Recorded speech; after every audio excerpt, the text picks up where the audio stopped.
The Unbroken Place podcast with Eddie Paul Thomas is a production of Say Something Studios.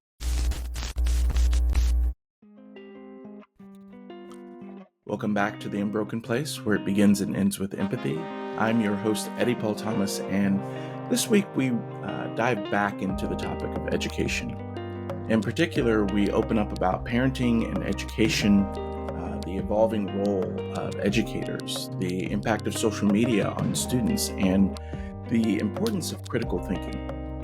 My guest this week is Shawn Wooden. Shawn is a dedicated educator with over 25 years of experience in empowering students and supporting parents. He recently earned his PhD and has really done some fascinating work around leadership, impact, and the professional and personal experiences of Black and Brown school principals. So let's get started.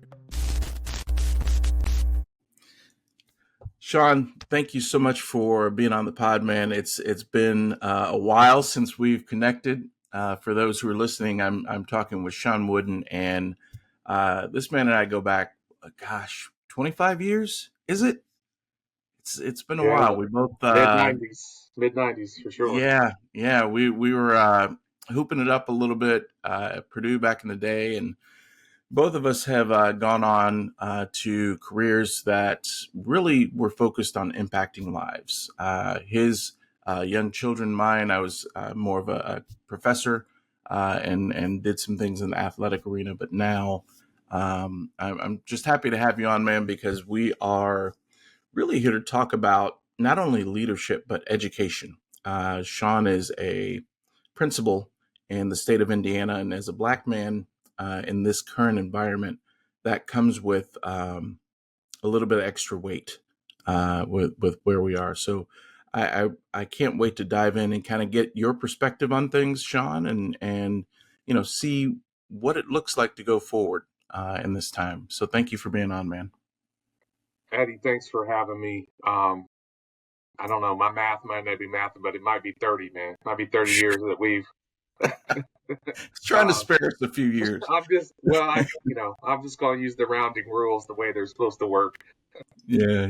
But thanks for having me on, and I think your work, as I've been able to dig and see the things that you're doing, and the amplification of diverse voices around some important ideas is something that I think is great.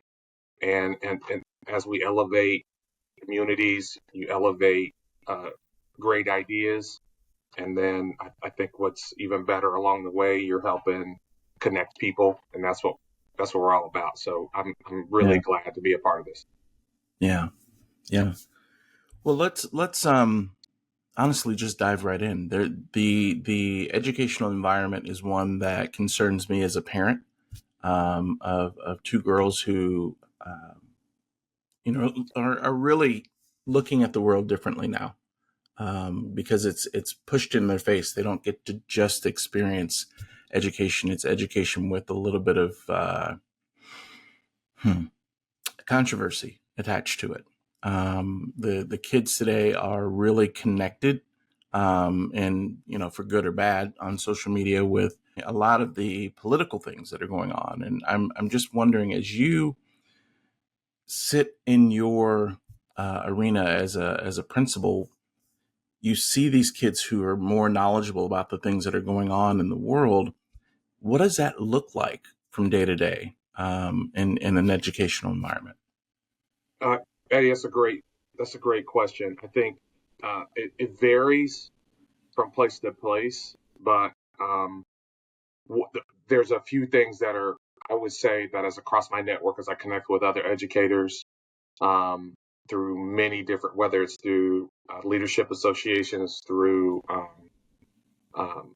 professional networks, through Purdue, through my educational networks as well, like graduate education. There are some common bonds, and so there's a myth. So I'll start with what it isn't. There's a myth that, okay, hey, you educators are indoctrinating. Yeah, you're getting kids to do what you believe, what you want them to do politically, and the kind of the funny meme or the funny joke is, if I could indoctrinate kids, I'd get them to flush the toilet, I'd get them to wash their hands, I'd get them to put their phones in the lockers and leave them Yeah. there, right? Yeah. That's those bigger ideas of what to think, um, and what to believe are so far reaching. So the environment right now is helping kids discern in a place where they are being bombarded at, Hmm. the cool part about growing up in the 80s and 90s like we did, Eddie, was we got on the bus, we got in your parents' car, you went to school, you dealt with school at school. Yeah. Then you and I, we stayed after. We were doing our workouts. We were doing our sports, Hmm. or we were in our clubs. Um, and then we got to go home and be with family, or go and worship, or go and um, connect with. I couldn't wait to get my homework done because the Yeah. guys said we were meeting at 5:30 at the half court around the corner, and that's where I was going to be because I'd been talking trash on the bus, so I had to go back that up, right? So um, it was uh, it was that kind of environment where you could turn it on and off. At this stage, we're 15 years into, um, or maybe 13 if you count, social media really being super expanded Yeah. into 24/7 bombardment. Um, Yeah. how to help kids understand how to turn that off, how to not put their self worth, their all in all into that realm. Right. There's something to be said about the social engagement. When I was in front of you, or we were in front of our peers, there was Hmm. certain there were certain things that you gave you pause because, um, I don't know, I was saying, like we said on the east side, we were in jab range, right? Mm. you were you had to be you couldn't go. I think about the times we'd be at the co-rec at Purdue, and the football players would come in and want to come ball, and you're just like, okay, I'm gonna block out a little differently with this offensive lineman that's down Yes. here on the block than I am with the guy that's my size. Yeah. Um, Yeah. and and that in-person interaction teaches you without knowing you're teaching how to interact in a way.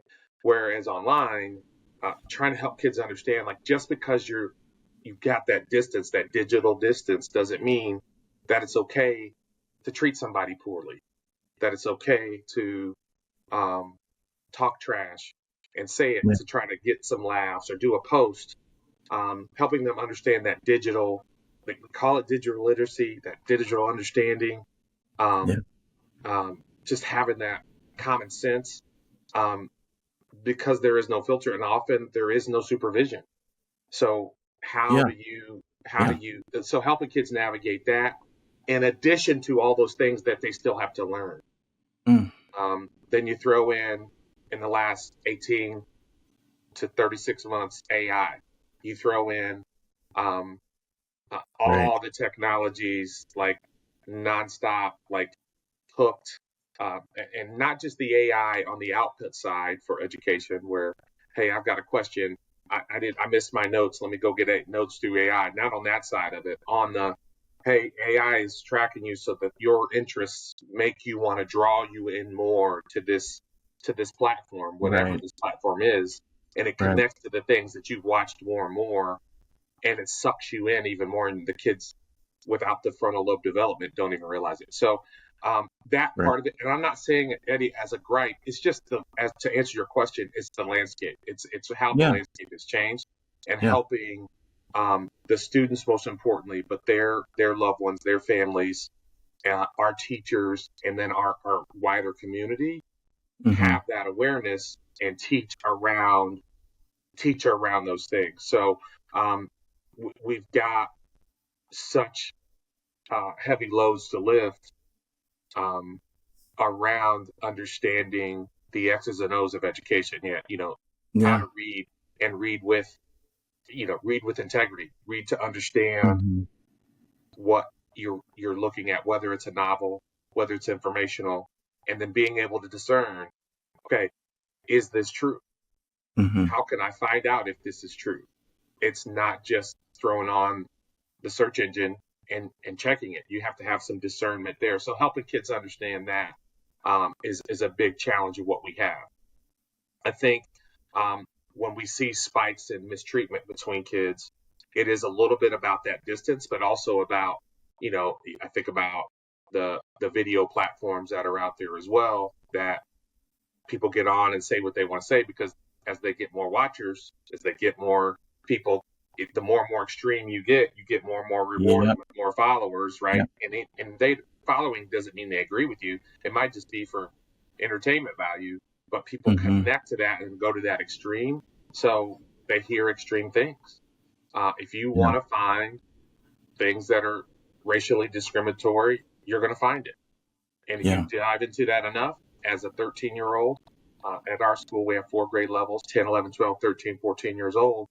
Um, as you dive into that more as a 10-year-old, it's going to come out. So, how's that the day to day at school is impacted in that way as well? So, we have to teach around these universal ideas of making great choices, having character, having integrity. Um, Again, I can't stress enough that it's not telling kids what to think, but how to understand things, how to interact, like being ready to look 360 at, okay, I believe this, I hear this at home, I know this from my religious, how I'm raised religiously, or how I'm or not, and can I take the perspective of another person and understand that's their perspective without, you know, Hmm. being diametrically opposed to them as a human. So Yeah. that Yeah. critical thinking, that critical discernment between truth and fiction, and understanding where they fit in it is a dynamic process, and it's not easy, especially when I've been middle school my whole career, especially when you're dealing with middle schoolers. Yeah. Um, Yeah. so that's just some of the landscape that's there. Um, that doesn't include, we're ending some legislative sessions here in the next week here in Indiana. That doesn't include the challenge that presents, whether it's financially. I mean, in Indiana, there's a school district that's being completely dissolved by the legislature. Um, Uh, um, and it's not a local decision; it's a high-handed kind of top-down decision. There's a lot of difficulties coming from that civic. Federally, there's a lot happening. yeah. Just being told, like, you can't acknowledge um, the benefits of diversity, the benefits of equity, the benefits of inclusion, and naming those things that have previously and continue to be a challenge. Um, there's not a lot of teeth in some of that, but there's a lot of bluster. There's a lot of Hmm. um, fear mongering. And when the bully pulpit, Teddy Roosevelt came up with the bully pulpit. When the bully pulpit has that, Yeah. it sends a chill, Yeah. Um, and so in these last several months, it's been really 2 months, 3 months in particular. It's been a lot of conversations with students and families concerned about, hey, my child has special needs. They're still going to be included, right? Like inclusion is part of the I and DEI. Hmm. Hey, my child, we are international workers. We came here on a visa. Hey, my kid's still going to be treated right, right? Like we're not going to get slooped. Like, hey, if people show up at the door, you're going to call me, right? You're not going to give my kid over to some, like there's like literal, palpable fear, and we still have to teach and bring kids ahead and bring families in as we Hmm. deal with these other realities at the same time. So I'm not trying to, Yeah. Eddie, I'm not catastrophizing. It's just in leadership, in the education realm, we've got to juggle that cultural compact, that cultural element. We got to juggle that civic element of how the legal and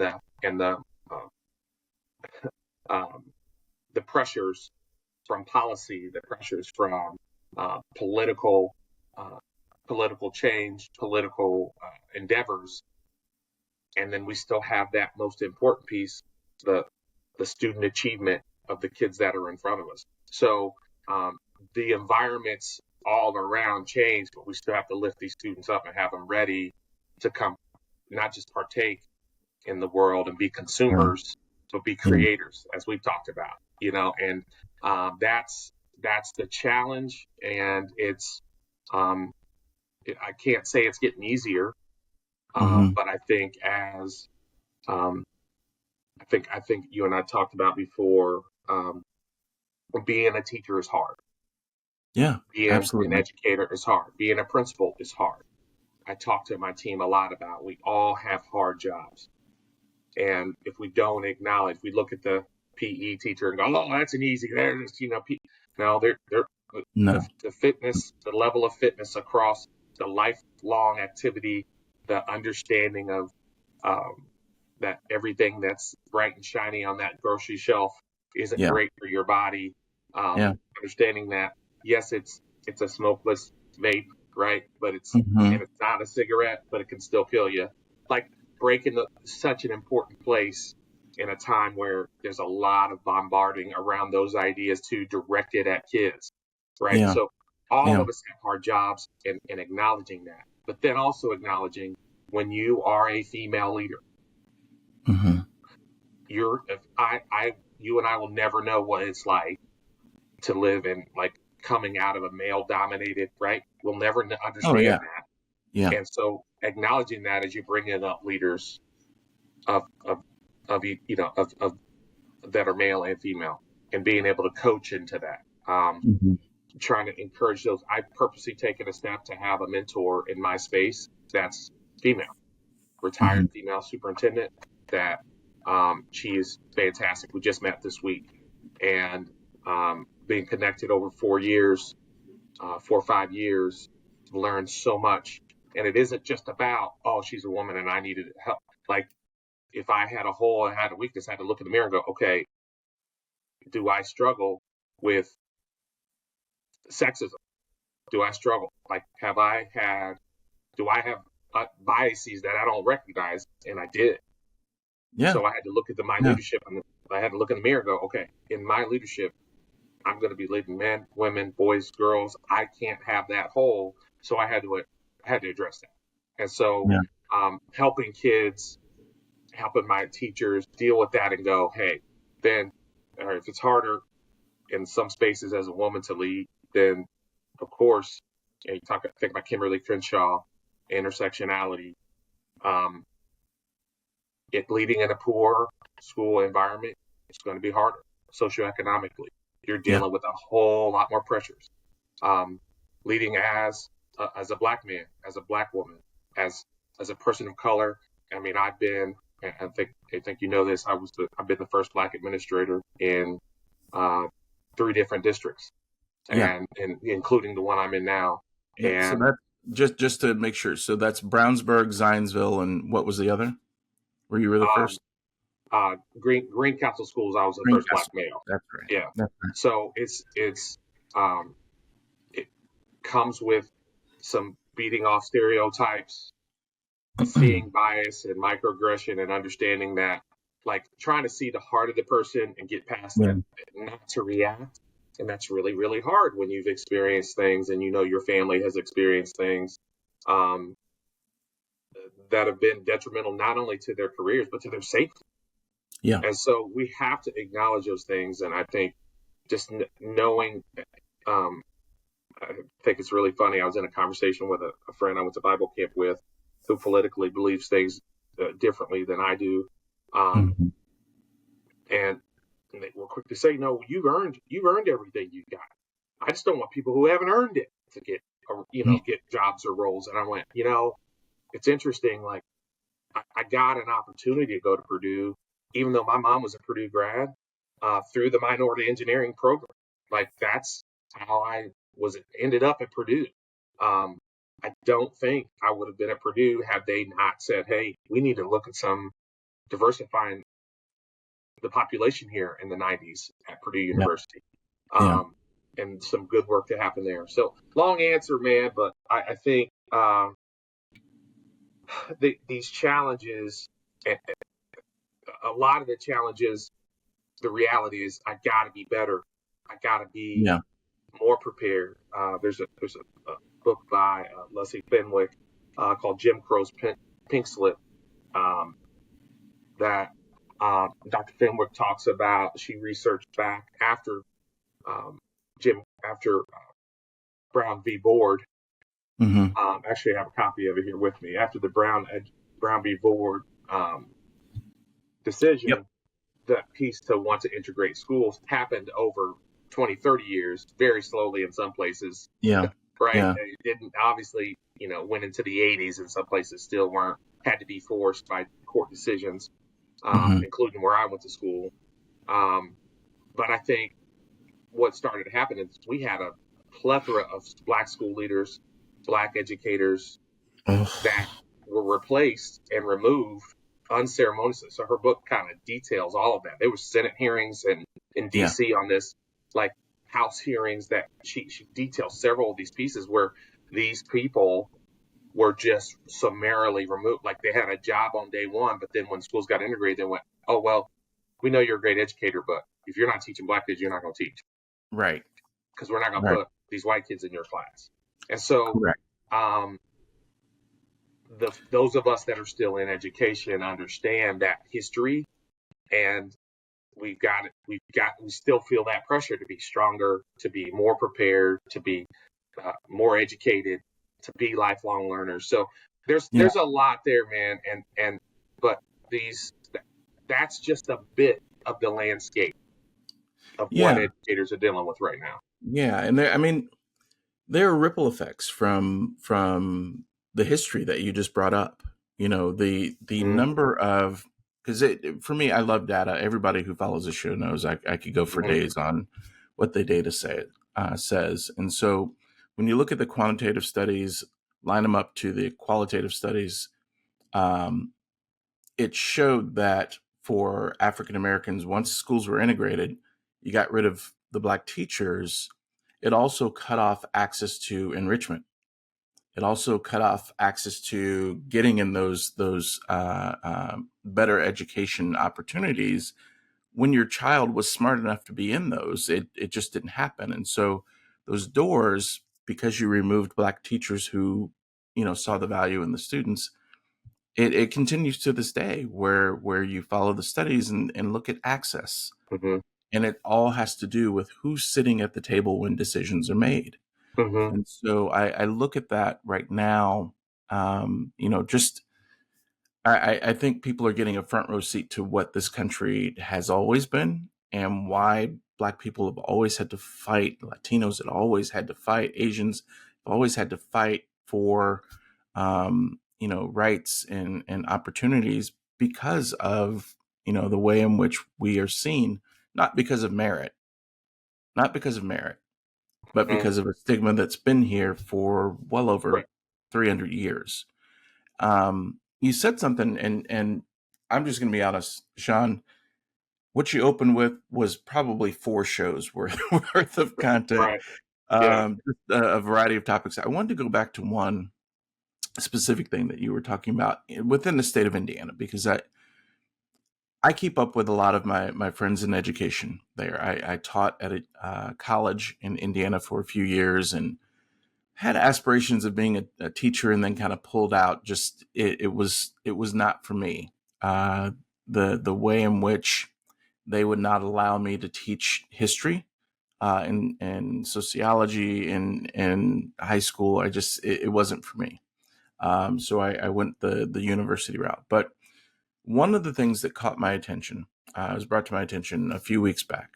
The new governor of Indiana basically pulled funding from one school, and it was the only predominantly black. We don't have an HBCU in Indiana, but it was the only predominantly black college in Indiana.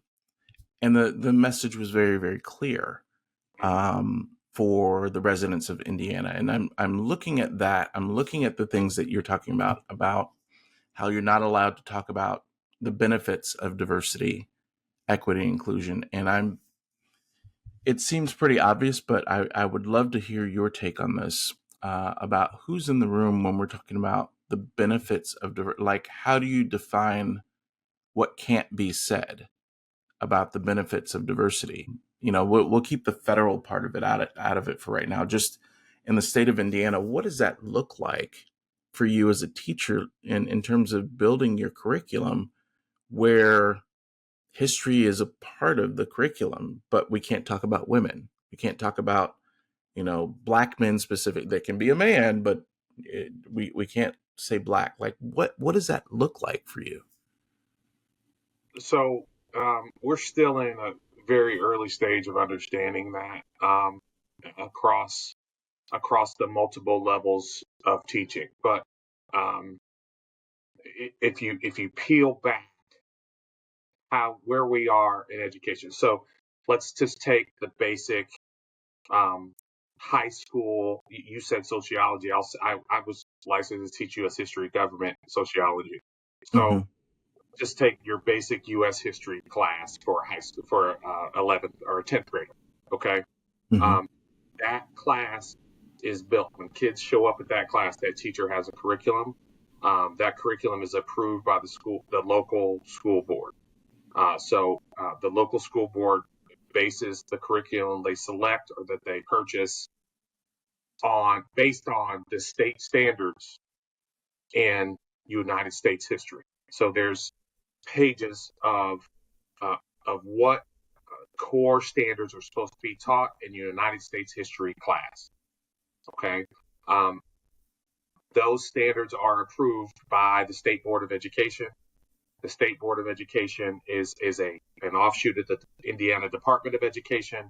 The Indiana Department of Education is led by the State Superintendent of Education. The State Superintendent of Mm-hmm. Education answers to the public, but is now used to be voted, but now is appointed by the governor. Okay, so all those mechanisms are in place. So in that short period of time, there's not been any discussion about like from the state superintendent to the state board to change standards, to change curriculum, and for people to teach. Like Yeah. all of that has been surpassed by executive orders that to say focus on merit, not diversity, and the Supreme Court case that was about university admissions, and that Mm-hmm. looking at race in the university admissions has been deemed unconstitutional by the current Supreme Court. Okay, Mm-hmm. taking that idea and extrapolating that into that means that all the programs that are DEI, right? That means those are unconstitutional too, and we're going to get at passing laws about we don't want reverse discrimination. We don't want people feeling bad about like just helping people understand. We're not telling people how to think, right, or what to think. It can you critically think about the Yeah. fact from history. So I am less alarmed because of that. If you can write an order and circumvent all of that without doing the work of developing the curriculum as you understand, without Yeah. doing the work of working with how to build standards and understand that's there, the knowledge is out there. That's the great thing. That's the other side of the coin of what I started with of that digital world is the kids go and find it now. They can go get those primary source documents. They can hear directly from Frederick Douglass. They can hear Right. directly from Right. Sojourner Truth and Phyllis Wheatley, right? They can hear like there's no so we're not going to lie to them, right? That data is there, those stories are there. Yeah. Now it's about okay, what's that mean for today? What does that mean for the development over time? And let the kids get in and dive into those and write about those things. And Mm-hmm. I'm the most far extreme political parent on both sides of the spectrum. When I've had these and they come in and they want to talk about it, and hey, you're Mm-hmm. indoctrinating my kid to be right wing, or hey, you are not acknowledging the current president or governor, and that I've heard that over different presidents and governors, right? So, Yeah. Yeah. no, I'm not telling kids what to think. We don't have time for that. We've got to help them how to think critically and Right. information for themselves. So, all of these pieces about like uh, all these pieces about DEI, like we, people will say, well, no, I am absolutely not against there being a black teacher or a female teacher or a richer, a parent or a teacher from a larger, higher socioeconomic background or a lower socioeconomic background, a teacher from, a different ethnic or racial background, or a teacher who has who loves differently than I. That they're not asking those. No local parent is asking that question. It's, well, there's something on their Hmm. wall, and I don't like how they display that. They're indoctrinating my kid. Like, come on, like we'd love, we'd love. So the conversations around that have been Wow. more political than they have been substantive to what we do each day in a Hmm. history class, in a math class, in a reading class.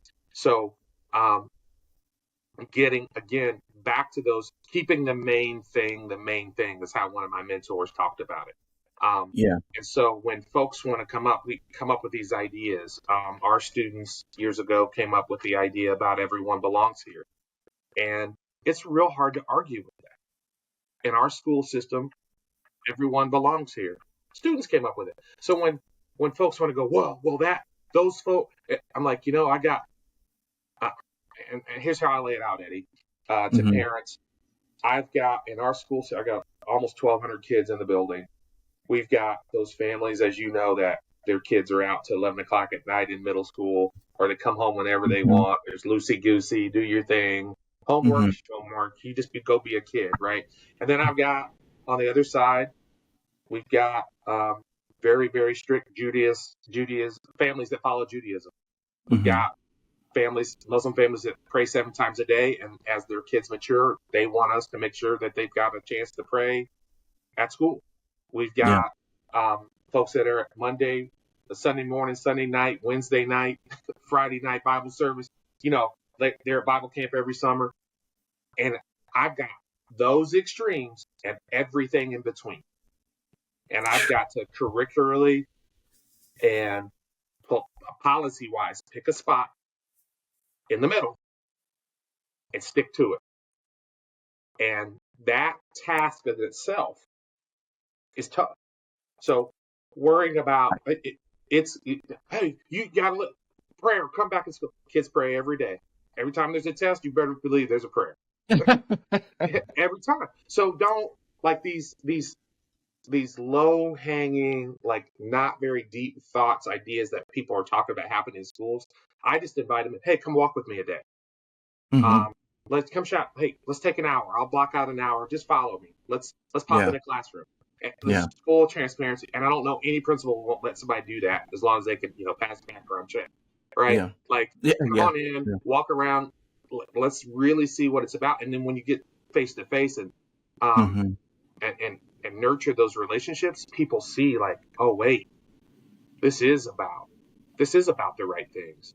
I don't Yeah. need to believe or listen to what. So the bluster that's out there about do this is a political thing that doesn't necessarily connect to the civic outlay of and the curricular outlay of what happens day to day in school. Yeah. Um, Interesting. but See, that fear does help. It does hurt. Like, oh wait, am I going to have a job if I teach my course? My social studies teaches a right. math. What do I do if the kid comes Right. home and says, I said, we're okay. You stick to those standards. You stick to what's verifiably truth. We're gonna be all Hmm. right. And so, like, that fear that comes out there is to scare folks away from doing what what they believe to be right. And that's our job as leadership to go, okay, no, you do your job. You Yeah. you you did your job the same way last year.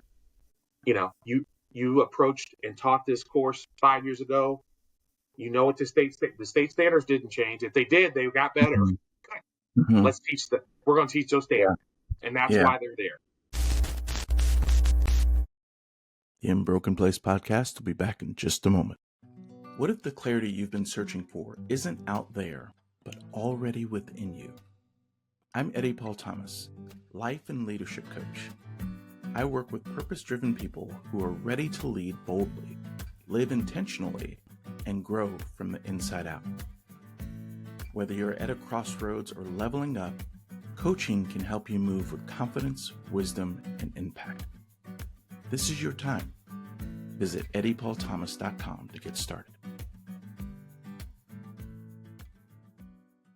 Imagine a place where the untold stories of Black missionaries are amplified, honored, and celebrated. A place that bridges the legacy of the people of the way with the powerful missions work of today's African diaspora.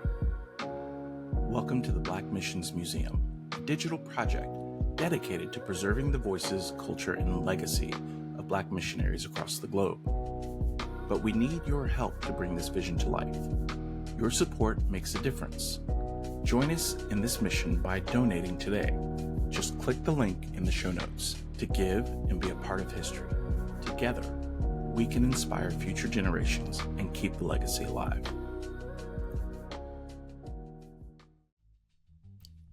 In today's fast-moving world, thriving teams and ethical leadership are essential to business success. So how do entrepreneurs build spaces where people flourish while scaling up? At Elevate One Consulting, Dr. Erica Garcia Thomas and Eddie Paul Thomas are helping organizations grow with purpose. Blending evidence-based strategies, interactive training, and dynamic speaking, they equip leaders to boost engagement, transform culture, and drive results. From executive advising to brand revitalization, Elevate One delivers solutions that help your business do more than survive. It thrives. Visit elevateoneconsulting.com to get started. Elevate One Consulting. Innovate, grow, elevate.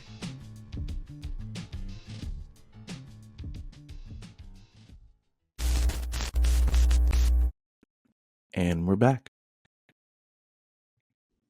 I think two things come to mind for me, Shawn. When I think about my time in Indiana and, even now digitally in Charlotte, as I get invited to speak, be on panels, things like that. Mm-hmm. Two things come to mind.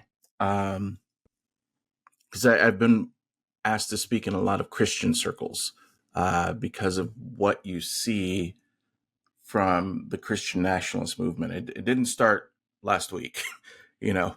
Right. But the interesting thing, because I heard some things you said as a teacher, there isn't always a center when it comes to what's verifiably true. Mm-hmm. Sometimes those who want things a certain way want it a certain way for a certain reason. It has nothing to do with what you can verify, what the facts are, what the truth are. And I have empathy for teachers who have to deal with that reality where, you can talk about statistics or multiple studies done on a given topic and present it to the parents and say, hey, we can help your children get better with X if we do Y. Nope, not going to do it. It doesn't align with me politically. And I've seen it, many, many times. But that's one, that just the idea that there isn't always a center. Like there's not a both sides on racism. There's not a both sides on sexism. It's either wrong or it's right. It's one or the other. Um, but another thing that came to mind was I literally, I think the entire north side of Indianapolis had me come to their church, their school, on this given topic. And we were talking about that. This was when book burnings were, bans and burnings were just hot and heavy. And I was asked to speak on it. And when you go in those spaces, there are people who are just chomping at the bit to argue and find some, asinine quote from 300 years ago that they can try and apply to right now that, is really just a smokescreen. But the thing that I asked them about history specifically, because, the debate was going back and forth, and there's a panel about what should we be teaching our kids about, slavery in the United States. And I said, well, let me ask you why you're asking about this. And you named it earlier.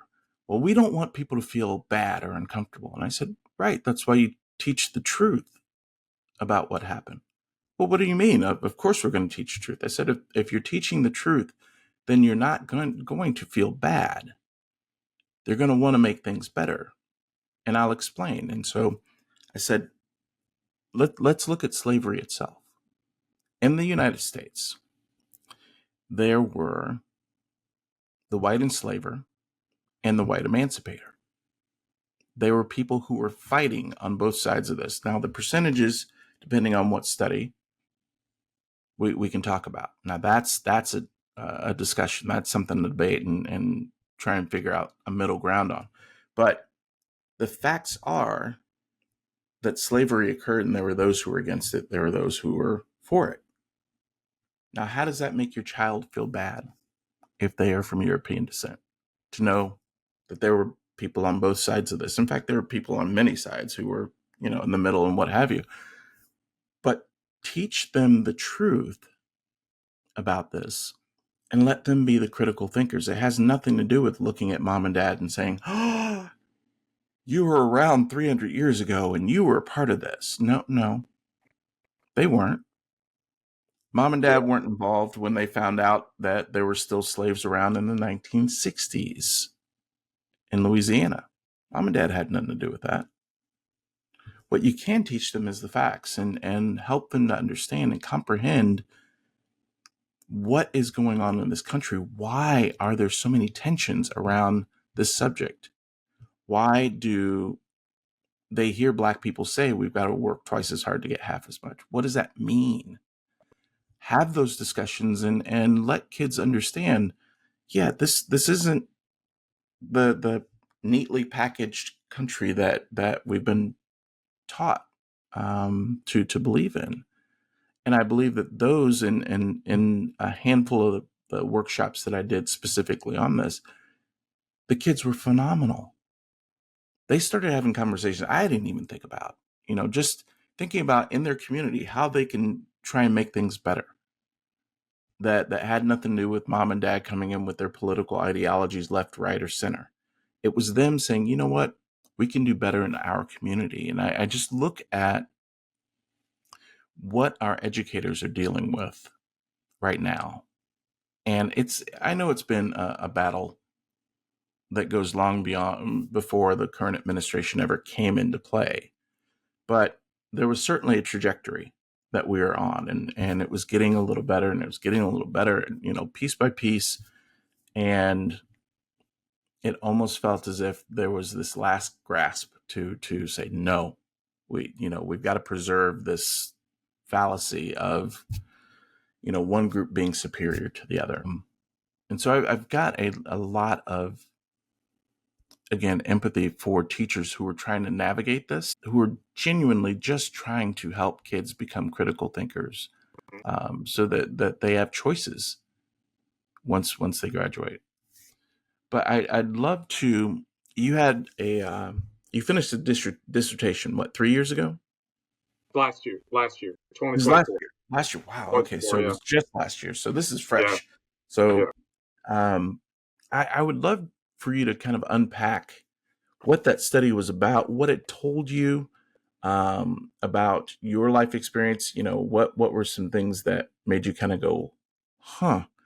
Yeah. And what were unfortunately familiar for you. Yeah. Yes, Eddie. And before I dive into that, and it was a kind of a truth that I found through the research as well. But you use the example of slavery as a point that we teach when we teach U.S. history, um, and it's more than the dichotomy of plantation owner and enslaved person. Right. You couldn't, if that was the only piece there never would have been a shift, right? You had people that along the economic spectrum that either benefited benefited greatly from that situation, right? Mm-hmm. So the the the ship owner, right, that was moving products, people, and making a profit doing that, right? Like the person moving the barges up and down the Mississippi, the person the captain or the owner of all the boats that were going on the transatlantic trades, slave trade. Hmm. There were people. There were people in the textiles in the Northeast that were Hmm. benefiting because of that very relatively cheap product. Yeah. Let alone the banking industry, the finance industry. Like there's it's a very dynamic thing, and I didn't understand most of that till I was well into adulthood. Yeah. So I didn't have like I had Mr. Kelly was one of the reasons I became a teacher. He was my 10th grade U.S. history teacher. He was out of this world, and he told great stories of civil rights and had us dig in to learn from primary sources about uh, slavery in that time. But Hmm. to shut it off and just go, well, we're not going to talk about that would have meant I wouldn't know what I know now and I'm about to turn 50, and I was 16 in his class, right? And I still continue to learn. So I think at some point you realize, okay, there's lessons for that will help me in my career, Yeah. and not just my career, all of our students' future careers, and how you treat people, how to be successful, um, how to bring those in rather than exclude folks out, and have great discernment of how you interact. It's like I was talking about the struggle with technology and Yeah. kids on social media. Like all those have practical that lesson has practical applications to go, hey, I just made a great deal financially. Hopefully I made it with integrity and not at someone's expense, Right. right? Like to Right. be able to so those lessons are Hmm. about a better society overall, not just about something political left or right. Hmm. Okay. And so yes, there is no center on some things. There's right or wrong, right? Hmm. But there's also each problem, each historical fact, each piece, there's a dynamic to it. Yeah. Yeah. Dynamic is part of us as educators is to help students see that whole picture The full instead of spectrum. just the picture that the Daughters of the Confederacy wanted folks to see in what Yeah. they were, right? Instead of just Yeah. what, you know, and I'm just naming one group because they were so big and making sure the history books told a sympathetic story of of the South, right? Hmm. Rather than, hey, there was some folks that were very, very poor white that weren't slave owners, but they went along because they were seen as, well, at least I'm not in that position, right? Yeah. And that's Yeah. enough. That's how it was able to sustain so long. Because they were Hmm. like, wait a minute, I'm being taken advantage of too, because this is decreasing what I can make from my laborers. Yeah. They Yeah. didn't like that didn't click, but it was okay because they're like, well, I ain't black. I ain't, one of the so understand it now. Are they at fault for that? I'm saying no, but uh, uh, uh, I'm saying no in a big sense of perpetuating it. But Hmm. to look back and go, well, I get conversations. Well, I don't have any slave. Well, I know back many generations, and we were poor for generations. I wasn't involved in that. Okay, but did you benefit? Okay, so Right. so talking through those things and having great conversations. But key, Eddie, in this, as I go and answer your question about the dissertation, is separating our current emotion from facts of the past. Okay, so Yeah. we can have this conversation, and you and I can completely, or whoever we're talking to, we can completely disagree on what to do next based on what we learn. But what we learn is there. It's like euchre. What's laid is spades. What's laid is played. Right. Right. That Right. card's down there.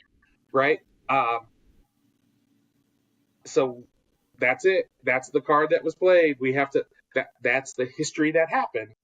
How we Hmm. move forward? Okay, we might go this way, but let's just acknowledge everything that went on. And you can say, well, they did that. We can't call intent now because if I speed and go 90 miles an hour in a 40, my intent when I get pulled over, and I should get pulled over, my Hmm. intent, I crossed the line.